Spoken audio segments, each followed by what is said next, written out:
ICE 884, one of Germany's first-generation bullet trains, is roaring down the tracks at 125 miles per hour. The train is just south of Eschede, a region in eastern Germany. Its blistering speed will put it in Hamburg in less than an hour. But ICE 884 will never arrive. Instead, it will go down as one of the worst high-speed rail disasters in history. In today's episode of the Infographics Show, we'll look at what actually happened during the Eschede train disaster. The morning of June 3rd is just like any other. Germany's trains, famous for their punctuality, begin their morning runs. Among them is the Intercity Express, or ICE-1 series of bullet trains, engineered to travel along the rails at an astonishing 175 miles per hour. In Munich, commuters begin to board ICE 884, expecting another lazy commute to Hamburg. They have no idea that nearly half of them will be dead in less than an hour. Jörg Dittmann, along with his wife and son, settle into their seats in car 1 at the front of the train. It's a trip they've made many times before. As the train gets up to speed, Jörg's son is pressed against the window, squealing in delight as trees and telephone poles whiz by. The little boy has no idea that his fun little pastime is about to save him from a horrible fate. The first ICE-1 trains hadn't been in operation long before customers began to complain about how uncomfortable they were. For starters, they lacked basic creature comforts, with hard, uncomfortable seats. Not ideal for long journeys, but as it got up to speed, the entire train would emit a very loud humming noise from below the passengers' feet, causing plates, glasses, and anything else on the tables to fall to the floor. The root cause was traced back to the train's steel wheels. Made from a single solid piece of steel, these wheels would experience uneven wear, resulting in flat spots and metal fatigue. These small disfigurations would result in large amounts of vibration as the train ramped up to its full speed. The German National Railway Board immediately focused on fixing this problem. The concerns were twofold. First, the uncomfortable rides would tarnish the railway's reputation with customers, hurting future sales. Second, the design flaw in the wheels could eventually lead to serious problems, including damage to the train. They had no idea just how right they were, though they fatally misjudged the cost to both of the train and human lives. Engineers presented a number of solutions, including a redesign of the tracks, but all the options were extremely costly and would come with the added pressure of having to temporarily shut down operations. This would result in a serious blow to the profit sheet, so a more economical solution was found. The company turned to an old solution for a modern problem, taking inspiration from Germany's tram network. Engineers were ordered to develop a similar wheel design to the one used by the trams. This included an inner steel disc with a thick rubber cushion separating it from the outer steel tire. The rubber would help dampen the noise and the vibration experienced by the passengers, meaning a smoother ride. Despite the new wheels experiencing cracking and fatigue during initial tests, the company deemed the failure rate acceptable and rolled out the new design to the entire fleet. Just 5 years later, the tram company that inspired the new wheels issued a warning about the operational life of their tires. They recommended that any companies using a similar wheelbase dramatically reduce their tire life expectancy. The German National Railway ignored this warning, claiming they had used a different core design. Back on ICE 884, Jörg and his family are completely unaware of the safety issue with the train's tires. Sitting across from his family, Jörg affords himself a smile as he watches his son press his face eagerly against the window as his wife reads the newspaper. At exactly 10:57 a.m., one of the tires at the rear of the first passenger car snaps. The inner steel tire experienced severe metal fatigue, leading to cracks which have gone completely unnoticed. Under the incredible stress of the high speeds, the tire unwinds itself in less than a second and is violently thrust upwards into the passenger car. Jörg watches in horror as a massive piece of jagged metal drills itself directly in between his wife and son's seats. To everyone's amazement, they have avoided being speared by the deadly metal sliver as it rips straight through the armrest. Jörg tells his terrified family to move out of the train car and warns others to do the same.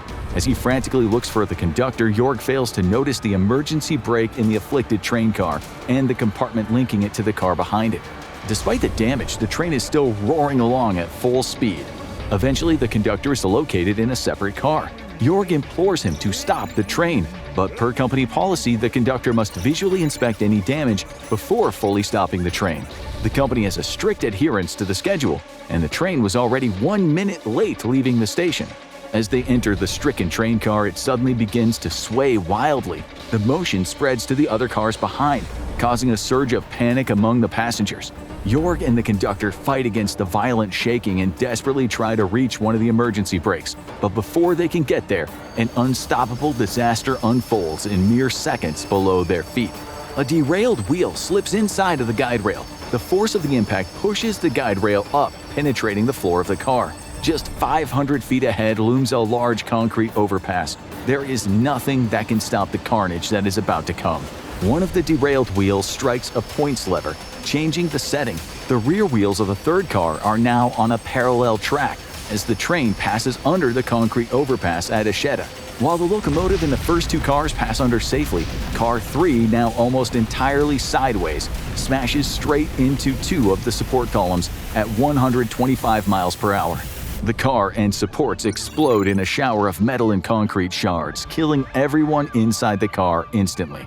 The concrete overpass crumbles from the massive impact, crashing down onto the railway below. Incredibly, Car 4 is also derailed, but passes by just in the nick of time to avoid the collapsing overpass. It's thrown violently toward an embankment immediately behind the bridge. 3 railway workers have no time to react and are instantly crushed by the runaway carriage as it careens wildly off the rails, hitting several trees until it comes to a stop. As Car 4 is torn loose from the rest of the train, the rupture of the pneumatic connectors immediately triggers a full braking action across the rest of the train. The 2 passenger cars at the lead, including Jorg, his family, and the conductor, come to a safe stop along the wreckage of Car 3. Cars 5 and 6 don't share this fortune and are caught directly in the path of the collapsing bridge as they tear underneath it at around 120 miles per hour. The crushing weight and high speed combine to completely demolish the 2 cars, one of which is the restaurant car. When rescue workers arrive, they will be shocked to discover that both cars have been crushed to a height of only 6 inches, slightly bigger than an iPhone. Rubble, debris, and the twisted remains of the destroyed cars block the track, and the remaining 8 cars can do nothing to avoid their fate. The lead car jackknives into the rubble, its occupants instantly killed. The following cars smash one after another into the growing calamity, the metal of the cars folding like an accordion. It's devastating. The entire incredible affair is over in less than 30 seconds, with 101 people either instantly killed or dying quickly due to their horrific wounds. 88 people are severely injured. Some have had limbs amputated by the sheer force of the impact. An elderly couple living near the tracks step out of their home and discover the mangled wreckage of a train car mere feet away from their front porch. They hurry to notify the authorities and try to administer aid to the dying and wounded. Incredibly, the locomotive continues to coast for 1.5 miles past the local station at Eschede. The driver is completely unaware of the fact that he just survived the worst high-speed rail accident in history. To him, the entire affair was marked only by a slight jolt, followed by a loss of power. Believing the rest of the train is still attached, he begins routine procedures to restart the engines. It's not until the dispatchers at Eschede contact him over the radio that he learns the horrible truth. When emergency responders finally reach him, they discover him in a near-paralyzed state at the controls, staring dumbly forward. But for those trapped in the wreckage, surviving the crash is only the start of the nightmare. The train cars have been designed with no emergency exits, and the thick windows are impossible to break as they were engineered for the stresses of high speeds. Emergency responders, including British soldiers stationed nearby, rush to provide aid, but must wait hours for heavy equipment to arrive to tear through the metal of the cars and rescue those trapped inside. Identifying victims becomes difficult due to the lack of passenger lists and the trauma suffered to their bodies. Despite the tragedy, the train was only at 44% capacity, saving hundreds of lives. A second incredible coincidence is that while the doomed train was running a minute behind schedule, ICE 787 was running 2 minutes early. If both trains had been running to schedule, ICE 787 would have slammed straight into the wreckage of ICE 884. German National Railway paid out over $30 million to survivors and families of victims. 2 company officials along with 1 engineer were charged with manslaughter. But after a 53-day trial, the case concluded with a plea deal, resulting in fines of $12,000 for criminal neglect. The board members who made the decision to ignore safety warnings in the years before the accident escaped without punishment. Now go check out Surviving Most Extreme Mega Tsunami in Modern History. True Story. Or click this other video instead.